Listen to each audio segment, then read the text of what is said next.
Best advice na nabigay sa'yo dito sa industriya na hindi mo makakalimutan? Huwag mo lang pakisamahan yung pinakamataas na tao. Pakisamahan mo rin yung pinakamaliit na tao. Kaya, nung time na yun, hindi lang si Benji Palas, pati si Dagol talaga. Kung hindi mo kakilala si Alex, tapos bigla kayong nag-meet sa isang lugar, ano magiging reaction mo? Siyempre po, titignan ko yung laman pa rin ng loob ng bag ko, kung kompleto pa rin.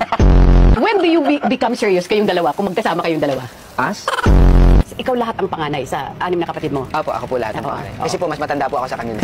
Kumusta si Impoy nung bata ka? Nung bata po ako, hindi pa po ako malaki nun. Kailan ka nagiging seryoso? Pag tumatay po ako.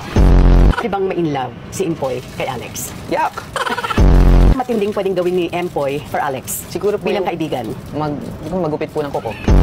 Anong trato mo kay Alex? Ano? Katulong po. The hypothalamus. Hypothalamus, di nyo alam?